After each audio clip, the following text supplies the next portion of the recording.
আহমাদ দোকানের সামনে দাঁড়িয়ে আছে, উঁচু হয়ে মিষ্টির বয়াম দেখছে। আহমাদ শিশুসুলভ কণ্ঠে, কাকু এই লাড্ডু কত টাকা? দোকানদার মুচকি হেসে, এইটা 5 টাকা, কিন্তু আমি জানি তোমার পকেটে মাত্র 4 টাকা আছে। আহমাদ থেমে একটু ভেবে, ঠিক বলছেন কাকু, তাহলে 1 টাকার বদলে আমি আপনার জন্য দোয়া করতে পারি? দোকানদার এই প্রস্তাবে অবাক হয়ে হাসেন। দোকানদার মজা করে, ঠিক আছে, এই নাও লাড্ডু, তবে শর্ত, আমার জন্য সুন্দর দোয়া করো। আহমাদ উচ্ছ্বাস নিয়ে লাড্ডু হাতে নেয়। আহমাদ লাড্ডু খেতে খেতে মাকে গল্প বলছে।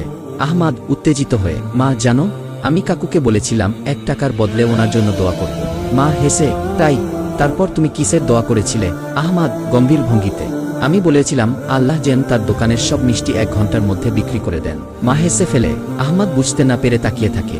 মা নরম কণ্ঠে, আলহামদুলিল্লাহ, দেখছো আহমাদ, সত্যতা আর দোয়া আমাদের কত ভালো কাজে লাগতে পারে। আহমাদ লাড্ডু খেতে খেতে বলে। আহমাদ হাসি মুখে, সত্যি মা, দোয়া করাও একটা বড় কাজ। মা ও আহমাদ একসঙ্গে হেসে ফেলে।